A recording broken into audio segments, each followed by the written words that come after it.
Once again, I express my deepest gratitude for the trust placed in me, and I look forward to working with all of you to bring about the lasting change. May this term be marked by dedication, compassion, and unwavering commitment to the people we serve. Maraming salamat po at mabuhay ang Liga ng mga Barangay. I love Davao del Sur. Kini nga gayon, dili lang usa ka dungog nga akong ginawa, kundi usa kini sagradong katungdanan nga akong atubangon uban ang pag-ampo o paningkamot isip inyong provincial IPMA. Ako magatindog nga likon, magapanindot sa tingog sa tribo ug mag-alaga dili lamang sa mga katutubo kundi sa tanang katawan sa Davao del Sur. Sa bisan unsang pagi nga mahimo. I will serve with all my heart and soul. Magserbisyo ko nga puno sa kalasin, kaisog o kaluoy, o uban sa giya sa Ginoo sa tanang buhat nga akong pagkabuhaton isip usa ka membro ning alamlong sa gunang panalawigan. Those experiences, I learned a lot inside this chamber. And for sure, nakulo ko nga mas daghan pa kaayo ko makatunan karon. Kaya atong presiding officer nagdala og akong wisdom ikan sa iyang years of service. Wisdom na gusto na ko makatunan ug akong aspire to embody. In this new SP legislative, I look forward to stronger collaboration among all board members. Nagatuo kong mawalay usa ka tawo nga makabuhat og dakong kalapusan ug syara. Makabuot lamang ni sa tuang panagiusa, pagrespeto sa usa and a shared vision. Together, we can strengthen programs anchored on what our beloved former Governor, Gov. Dodo Ratagas has left us, the I Help, I Share program.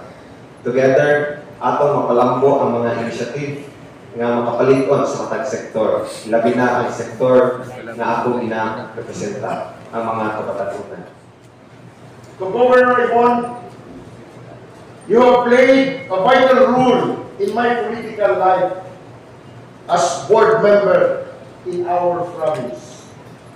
Wala nimo gihikaw kanako ang higayon nga mapalapdan ang akong mga programa pinaagi sa Provincial Development Fund. Dako kaayo kini natabang sa akong naangkon na kadaugan. I will continue to support your program, Governor Ibon and Vice Governor Mark, especially your education and transportation agenda for our people. Ako, imuhang bata-bata sa edukasyon o sa transportasyon na mga hisgutanan. I will support this administration because the legacy of the late Governor Dodo Cagas in public service is felt by the people, even the grassroots level, up to this time. Buhi ang legasiya nga atong gipangga o gikampanya sa katawhan sukad sa una hangtod sa kasamtangan. To the people of Davao del Sur, particularmente sa 1st District, Distrito 1, ako maningkamot na dili masayang ang inyong gihatag nga pagsalig o pagsuporta niadto pilabay eleksyon. Kaninyong tanan, daghan kayong salamat ug mabuhay ang Davao del Sur. The man who sees in me the potential to serve, the greatest of all time, Governor Douglas Ratagas, for this is where it all started. Sa iyahagid nagsugod ang akong karera. I know this isn't an easy journey, but I know I had the best campaign manager during election time Kuya, kayo ko tigpamakba, promoter, Sir Mark, salamat kayo sa pagbaligya sa kuha. Ikaw yun ang numero 1 rason nga ito ang mga supporters because sa iyong pagbaligya sa ako. So, thank you. Mr. Chair, once again, suguan ko kay ikaw ang akong bossing. Mr. Chair, thank you very much again for the opportunity sa inyong tangan na natin karong hapon. This is your board member sa unang distrito, Marla Almetras, happy to serve you all. God bless you. True public servant is rooted in the lives of the people. They do not lead from the distance, but walk alongside those we serve. They may not be seen in every tarpaulin or poster, but their impact is felt where it matters. In classroom, in health facilities, in livelihood programs, and in the day-to-day dignity of ordinary lives. That is the kind of public servant I strive to be. To the Governor,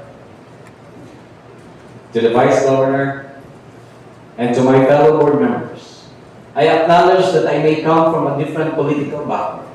Still, I present myself with utmost humility, openness, with respect, and with deep sense of responsibility. We may sometimes hold different views, but we can still work toward the same goal. A Davao del Sur that is more just, more inclusive, and more responsive to the real needs of our people. That, I strongly believe, are the true requirements of Maanyag na Paraiso. I am here to assure you that I am being loyal to the people of Davao del Sur, and I will continue to support the administration led by Governor Yvonne Ronya Cagas and Vice Governor Mark Cagas. Built upon the legacy of our beloved late Governor Dolo Cagas. Atong ipadayon ang atong nasugdan nga pagpanervisyo. Let us continue to support our beloved Davao del Sur. Kaya ang kalambuan dili katumangkon kung usa o duha ka tawo ra ang malingkapot ini. Let us all join hands in unity, cooperation, and that absolute goal of the Maanyag na Paraiso. Let us support the leadership of our Governor, Yvonne Ronya Cagas, and Vice Governor Mark Douglas Daport Cagas. Their success will also be our success. Let us love and protect firstly our beloved province of Davao del Sur. Thank you, and may God continue to bless the family of Governor Dolo Cagas, Sir Mark Cagas, Ma'am Dili Cagas, Governor Yvonne Cagas, and the entire province of Davao del Sur. To my family, my greatest support system, thank you. To my mom Zora and dad Peter, thank you for giving me life, love, and most especially for financing my campaign. But more than that, thank you for believing in me. You gave me your faith, and I will work hard every day to make you proud. I have taken my oath of office with great importance, even more so with my commitment to support our current administration's vision and mission to continue the flagship program led Governor Dolo Cagas, the I Help I Share program, serving the best interests of the surroundings. I can still remember the words of our Honorable Vice Governor during the campaign. Open quote, "Gusto na ni Governor Yvonne nga malipayon ang katawhan sa Davao del Sur." End quote. For me, malipayon has always been the word expressing continued life of hope for our constituents. Yes, there will be challenges, but with our strong leaders, we can withstand any test. My MY supporters, taxpayers, barangay officials, Mayor Peter and Mayor Vincent who've been with me through nothingness and wholeness. Salamat kayo kanina Duramay. Peter Baltano, Vincent. I'd like to thank Jimmy Sagarino also. Siwa Sagarino, whose wisdom I try to emulate. Yeah. And of course, I thank my children,